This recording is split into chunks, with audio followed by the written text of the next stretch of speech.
আচ্ছা,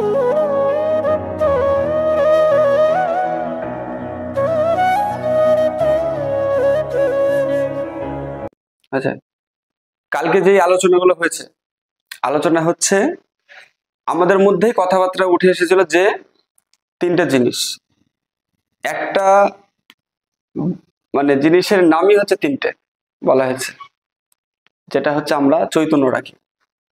প্রত্যেকটা ভক্তের মানে দেখবি যে আমাদের এই যে শিরের উপরে চৈতন্য থাকে। অনেক বিধর্মীরা একে অ্যান্টনা বলেও আখ্যায়িত করে, বলে কিন্তু এটা অ্যান্টনা দেয় বলে, টাওয়ার ঠিকঠাক বাজায়, তো এরকম কথা বলে, অনেকে শুনতে হয়। এই বিষয়টাকে একাধজনা একাধ রকম ভাবে ডাকে। একটা হচ্ছে শিখা বলে, যেটা শুদ্ধ ভাষা, যেটা আমরা শাস্ত্রে পাই, যেটাকে বলা হয় শিখা। আর আরেকটা বলা হয় যে এটাকে চৈতন্য বলা হয়। আর সামাজিক এমনি কথাবার্তা আমরা শুনতে পাই, এটাকে জলটিকে বলা হয়, তাই তো? তাহলে এইটাকে আদৌ কি জলটিকে বলা হয়? যদি জলটিকে বলা হয় তো কারণ কি? আমাদের আগেকার জেনারেশন যারা যারা আছে তারা এই নামগুলো দিয়েছে, এটার নাম জলটি, তাই তো? নিশ্চয়ই কিছু এর ভিতরে আছেই আছে, তা না হলে এই নাম কেন দিল? তাই ওদেরকে বলা হয়েছে যে এটা হচ্ছে, যদি জলটিকে হয়, জলটাকে আমরা ব্রহ্মবস্তু হিসেবে ধরছি। মানে ব্রহ্মবস্তু কি জিনিস তোদেরকে বলা হয়েছিল এর আগের দিন। ব্রহ্মবস্তু কি জিনিস? আমাদের ব্রহ্মচর্য। আমরা যেটা ব্রহ্মচর্য পালন করার জন্য যে ব্রহ্মবস্তু, সেটাকে বলা হয় ব্রহ্মচর্য, তাই তো? ওইটাকে বলা হচ্ছে জল। সাধকের ভাষায় ভিতরকার অন্তর্নিহিত কথাতে হয়তো তারা এইরকম নাম দিয়েছিল যে সেই সময়, যেটাকে বলা হয় জল। সেটাকে কি রাখতে হবে? টিকি রাখতে হবে। বুঝতে পারলি যে কি করতে হবে? জলটাকে টিকি রাখতে হবে, মানে ওটাকে টেকাতে হবে, মানে ওটাকে আটকাতে হবে। এই হচ্ছে জল টিকি। আচ্ছা, আমার ব্যাখ্যা এটা কোনো শাস্ত্রীয় সিদ্ধান্ত না, অন্য কোনো কথা না, বহিরঙ্গ যে কথাবার্তাগুলো।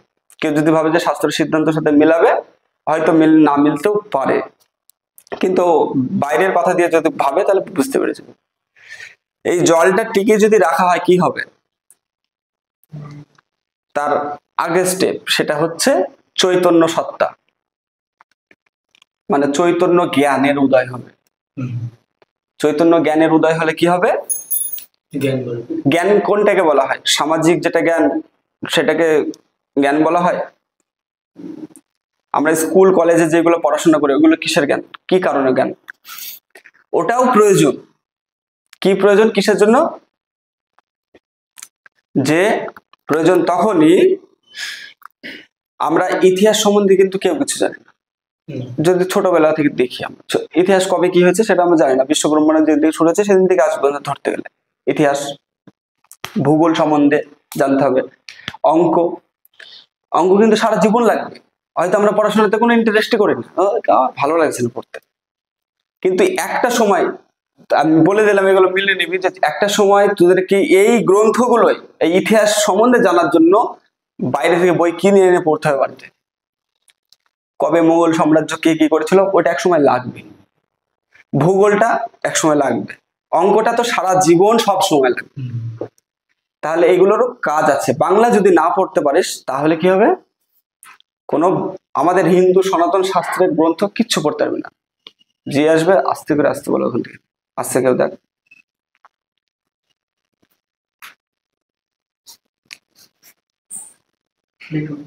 বিক্রম,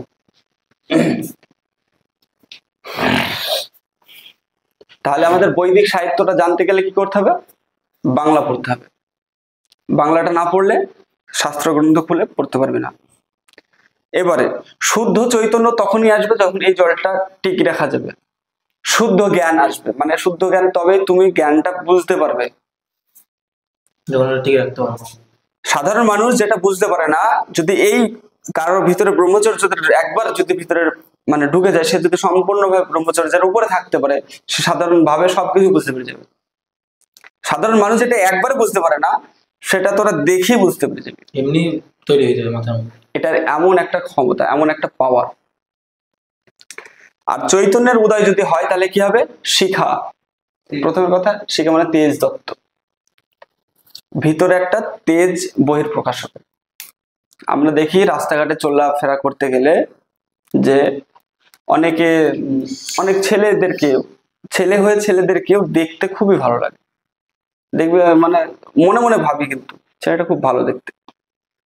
এটা আদৌ ভালো তোর হয়তো লাগছে, এটার একটাই কারণ, সে হয়তো নিজেও জানে না যে ব্রহ্মচর্যের কি গুণ, কিন্তু সে ব্রহ্মচারী, সে ব্রহ্মচর্য পালন করছে। একমাত্র যে ওই গেরুয়া ড্রেস পরে বাইরে চলে গেলে যে ব্রহ্মচর্য পালন করা হয় সেটা কিন্তু না। শুধুমাত্র যুব সমাজ একটা কারণে নষ্ট হচ্ছে, সেটা হচ্ছে এই ব্রহ্মচর্য ধরে না রাখার জন্যই আজকে এত বিরক্তি, মানে এত ডিপ্রেশন, এত কিছু আসছে। কি কারণে? এই ব্রহ্মচর্য। মনে শান্তি পাওয়া যায় না, কিছু হয়নি, দেখা গেল বাইরে কিচ্ছু হয়নি, তোর জীবনের কোনো কিচ্ছু চলে যায়নি, কিন্তু মনে হয় কি যে আমার ভিতরে শান্তি নাই, কিছু একটা চলে গেছে মন থেকে, মানে একটা অশান্তির ভাব চলে এসেছে, কিন্তু নিজে বুঝতে পারবি না যে কিসের জন্য আসছে এটা। কিন্তু এটা একটাই কারণ, সেটা হচ্ছে এই জল টিকে রাখার কথা। যদিও বহিরঙ্গ আলোচনা, তাও এভাবে বলা হলো। এবার শুদ্ধ চৈতন্য তখনই উদয় হবে। এবারে কিভাবে এটা করা যাবে? আমরা তো হয়তো বলছি ব্রহ্মচর্য ব্রহ্মচর্য ব্রহ্মচর্য, এটা কিভাবে করা যাবে? কালকে বলা হয়েছিল 4টে উপায়ে বলা হবে, তোদের কার কার ভিতরে মনে আছে সে একটু একটু বল। এমনি বল। একটা বল। মুখ দিয়ে খারাপ কথা বলা যাবে না, মুখ দিয়ে খারাপ কথা বলা যাবে না, আর মন দিয়ে খারাপ কিছু ভাবা যাবে না, মনে খারাপ কথা ভাবা যাবে না, আর চোখে খারাপ জিনিস দেখা যাবে না, চোখে খারাপ জিনিস দেখা যাবে না, আর একটা আছে সেটু, কান দিয়ে ভালো জিনিস শোনা যাবে না, এই খারাপ জিনিস শোনা যাবে না, কানে খারাপ জিনিস শোনা যাবে না। এই তো 4টে। আচ্ছা, আজকে আর দুটো অ্যাড হবে,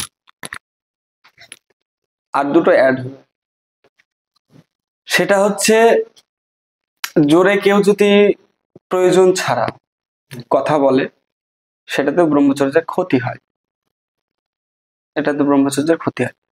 প্রয়োজন নাই, এদিকে আমি জোরে জোরে চিল্লাবিল্লি করছি, জোরে চিৎকার করছি, চিৎকার করা জোরে ঠিক না। আর একটা কারণে নষ্ট হয়, সেটা হচ্ছে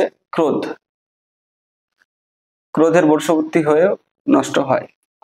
যদি খুবই ক্রোধী একটা মানুষ হয়, কোনো ক্রোধী ব্যক্তি হলে, তবেও এই জিনিসটাকে রাখা যায় না, কারণ এটা শুদ্ধ, বারবার বলা হচ্ছে এটা শুদ্ধ চৈতন্য। জল যখন থাকে একটা পাত্রে, জলটা কি হয়? স্থির থাকে। তো জলটা নড়ালে বা টলমল করালে যদি থাকবে কি, সেটা কি হবে? পড়ে যাবে। একই জিনিস, তোমার যেটা প্রয়োজন নাই তুমি সেটা জোরে, মনের কোনো প্রয়োজনই নাই আমি এটা ওটা ভাববো, খারাপ বস্তু বা অন্য কিছু ভাববো, কিন্তু তাও আমি বারবার মনের এই পাত্রটাকে বারবার নড়াচ্ছি, তাহলে কি হবে? পড়ে যাবে। এই হচ্ছে কালকের ক্লাস হয়েছিল এই অবধি, যে ব্রহ্মচর্য কেন পালনীয়, কি কারণে করতে হবে, আর কি কি উপায়ে এইগুলোকে বা এই ব্রহ্মচর্যকে রাখা যাবে। এই হচ্ছে কালকের টপিক ছিল।